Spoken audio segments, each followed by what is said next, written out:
첫 번째는 이제 미디어의 영향으로 높은 톤으로 말하는 아이들이 상당히 많아요. 다시 설명드리면 미디어의 음역대는 우리 사람들하고의 음역대랑 다르다. 사람들이 말하는 이 톤이나 억양보다 기계에서 나오고 미디어에서 나오는 이 톤과 억양은 상당히 높아요. 그래서 아이들이 미디어를 많이 접하고 그것을 좋아하는 아이들은 그 음역대의 소리가 1번으로 뇌에 저장되어 있다. 그러니까 어떻게 해요? 그 소리에 빨리 반응하고 집중하게 되는 거죠. 그러다 보니까 어떤 현상이 나타나요?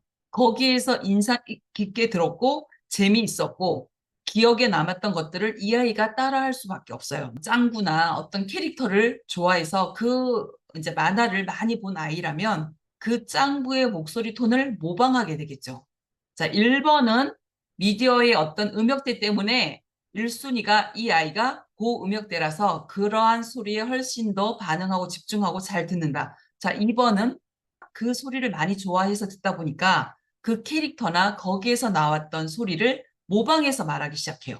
그렇게 해야 재미있고 그렇게 해야 되는 걸로 알아요. 그래서 그런 소리를 많이 쓰게 된다. 또 하나 뭐가 있어요? 그 모델링이 되게 부족했을 때 쉽게 말하면 이렇게 사람들하고 이야기하는 대화를 많이 듣지 못하고 가족들하고 대화하는 소리에 그 높낮이를 많이 접해보지 못하고 또 그렇게 표현하지 못해본 아이들은 아이가 말할 때 어떻게 해야 되지? 그러면 제일 쉬운 내가 좋아하는 짱구나 뭐 캐릭터 거기에서 썼던 말, 거기에서 익혔던 그 문장 그대로 아이가 따라할 수밖에 없겠죠. 듣는 양이 되게 부족하고 모델링이 부족했을 때, 사람들하고의 관계에서 듣거나 대화하거나의 양이 상당히 부족했을 때, 이것을 아이가 잘 익히기 전이라면 자기가 좋아하는 캐릭터에 대한 어떤 문장, 소통하는 방법, 이것을 가져와서 그렇게 모델링 할 수가 있다. 좀 관심받고 싶어서 그러는 경우도 제가 봤어요. 그러니까 예를 들면 예쁘게 우리처럼 이렇게 편안하게 자연스럽게 말하지 않고 높은 특이한 목소리로 엄마한테 이야기했더니 엄마의 반응이 빨라. 또는 엄마나 할머니가 재밌어 해요. 그냥 귀여우니까 웃으시고 뭐 특이하니까 웃으실 수 있는데 아이 입장에서는 이렇게 하니까 엄마나 할머니가 나한테 더 관심을 가져주시네. 또는 다른 친구가 쟤 되게 특이해 하고 한 번 더 주목을 받는다. 이러는 경험이 있으면 아이는 더욱 그 톤이나 특이한 그 억양 이런 것들을 사용하려고 하겠죠.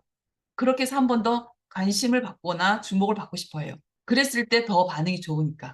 예, 그런 경우도 있어요. 마지막으로 하나 더 말씀드리고 싶은 것은 만약에 감각 처리에 어려움이 있는 아이들, 조절이 조금 잘 안 되는 아이들, 이런 아이들이 나타나는 게 뭐 정서적인 거나 큰 소리, 폭력적인 것만 나타나는 것이 아니라 말을 할 때에 이 억양이나 목소리 조절이 잘 안 되는 경우도 있어요. 이것도 감각 조절의 어려움이라고 보시면 돼요. 나는 자연스럽게 이야기하고 싶지만 아직 이 조절을 잘 못해. 신체적인 조절이 안 되거나 목소리 조절이 안 되거나 이러한 것들이 유연하게 조절이 잘 안 되는 아이들은 큰 소리, 감정적인 소리, 높은 소리 이렇게 많이 나오죠. 높은 톤으로 이야기할 때 이러한 여러 가지 원인들이 분명히 있어요. 있지만 가장 저는 강조하는 것이 사실 미디어 노출이 많으면 아이가 아니야, 이건 맞아, 이건 해도 돼 이러한 어떤 기준점이 불분명하기 때문에 자연스럽게 받아들이죠. 자, 그러면 어떻게 하면 고칠 수 있어요? 미디어의 영향이 가장 많았기 때문에 가장 중요한 것은 미디어의 사용이나 노출을 당연히 줄여주셔야 돼요. 아주 그냥 저는 가급적 차단하라고 많이 말씀드리잖아요. 공공장소 정말 불가피한 상황에서는 정말 20분 미만, 아주 최소한.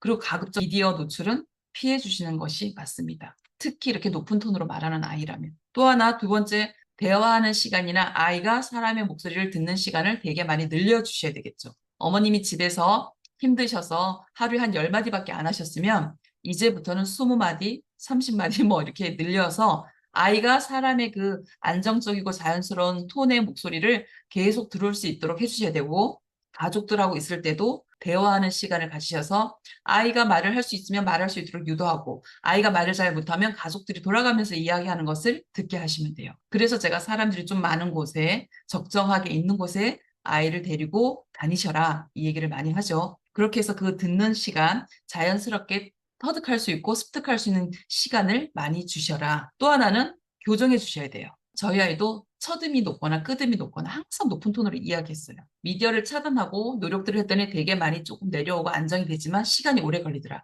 그럼에도 불구하고 가끔씩 자기가 흥분이 되거나 뭐 급하게 뭔가 말을 하거나 할 때는 앞에 음이 높은 톤으로 올라가는 거예요. 그랬을 때 어떻게 했냐면 저는 항상 다시 자, 목소리 낮추고 친절하게 이야기해야 사람들이 잘 들어. 그리고 잘 들려. 잘 들어줘. 이 얘기를 정말 많이 했어요. 엄마! 이렇게 했던 게 다시 엄마. 이렇게 이제 그거를 의식하니까 아이가 엄마, 이것을 이렇게 사고 싶어요. 이것을 이렇게 하고 싶어요. 이렇게 저는 꼭 교정을 시켰어요. 그러면 아이가 그것을 차분한 말로 다시 한번 해볼 수 있는 경험이 되고 기회가 되는 거잖아요. 이런 기회가 무수하게 쌓여야 아이가 입에서 그 목소리와 톤이 좀 더 자연스럽게 나오게 되겠죠. 화난 것 같은데? 아니야? 그럼 목소리 낮추고 친절하게 말해줄래? 그러면 얘가 정말 화난 게 아니기 때문에 다시 의식을 하면 바로 낮춰져요. 엄마, 이렇게 해서 자기가 최대한 친절한 목소리로 이야기하려고 노력해요. 잘했어. 그렇게 계속 교정해 주시는 거 한 번 더 아이가 친절하고 낮은 목소리로 이야기할 수 있도록 도와주시는 거 하시면 돼요. 그리고 또 하나 이제 말씀드리고 싶은 게 긍정적인 피드백을 잘 해주시면 돼요. 평상시에 아이가 그렇게 높은 음으로 얘기하지 않고 잘 이야기했을 때, 오, 이렇게 이야기하니까 엄마가 듣기가 너무 편하고 좋아. 너무 친절한 목소리야. 해서 잘할 때 칭찬해 주시고 긍정적인 피드백을 듬뿍듬뿍 주셔야 돼요. 그래야 아이가 조금 더 그렇게 이야기하려고 노력해요. 아이가 건강하게 스스로 잘 성장하기 원하시면 이 시간들이 조금은 길 수 있어도 그냥 기본적이고 건강하고 핵심적인 것들을 꾸준히 해나가시는 것이 정답이에요. 몇 달 만에 안 된다고 해서 지치지 마시고 이것을 그냥 기본 생활 습관처럼 갖고 가셔라. 아이에게 알려주시고 도와주시고 격려해 주시고 계속 교정해 주시고 그리고 미디어 노출은 확 줄이시고 차단해 주시고 지금 말씀드린 것들을 일상생활에 그냥 패턴처럼 습관처럼 하시면 그냥 은연중에 가다 보면 어느 순간 아이가 이제 좀 제법 말하는 톤이 자연스럽네 이렇게 느껴져요.